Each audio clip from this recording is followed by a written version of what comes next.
Hi. It's been about a week since you purchased the plant-based starter kit. How's it been going? Have you gotten through everything yet?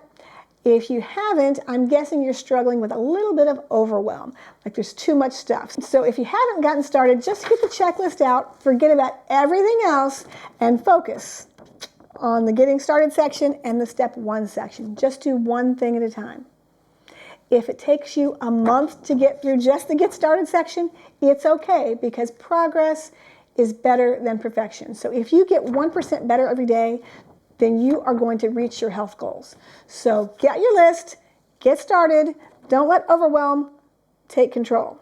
But I would love it if you could comment down below and let me know how things are going, or you can shoot me an email if that's easier for you. If you've been eating all of your fruits and vegetables, you might be feeling a bit bloated or gassy, and that's completely normal. That's only going to last for a week or two, so you're going to have to tough through that. It's your body trying to clean out your gut and give you a whole new gut microbiome that is going to be healthier, and it's going to help you digest all of your food better, and it's going to help you out so much in the long run. So it might be kind of tough to get through the first couple of weeks, but it's okay. If you keep moving forward, your gut health will be improved and you won't have that problem in the future, okay? Step number 2 is simply, first of all, to make sure that you're still getting your fruits and your vegetables and your beans. That's going to be the key to this whole system. Remember, your plate, half of that's going to be vegetables, the other half is going to be part protein and part carbohydrate, and you want to make sure that your protein is at least some beans. You want to get half a cup to a cup of beans every day. So that's from step 1. That is just continuing on in step 2. And we're also going to add a 10 to 15 minute walk after you eat. That's after you eat anything. So the more snacking, the more walking. And I don't recommend snacking, but we can talk about that later. But if you eat, you should take a 10 to 15 minute walk, and that is very important to your blood sugar levels, as well as your digestion and your circulation.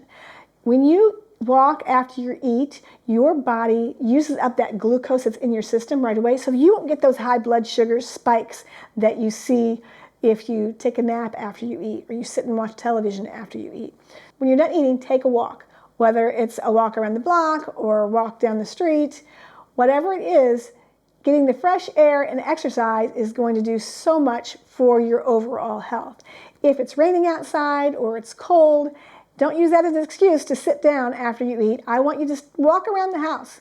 Just kind of, if you want to walk in place, if some houses have, like I've got an island, you can walk around in a circle, you can walk up and down the stairs, whatever it takes to make sure that you get 10 to 15 minutes of good movement after you eat. Again, we're saving the blood sugar spikes. We are adding steps and circulation and digestion. That is the big goal for step number 2, is that walking. So the third goal for this second step is simply to pick out 1 or 2 new recipes to try. You're going to see a theme throughout all of our steps that we're going to keep doing the things that we've already done, and we're just making good habits. So look in the cookbook. Get out your meal planning worksheets and start trying to meal plan some healthy recipes into your week, your month, or however you like to plan your meals. If you already made a couple recipes from last week, I would love to hear which ones you tried, which ones you liked, which ones maybe you didn't like. So let me know how things are going, and I'll be back to chat with you again next week for step number 3.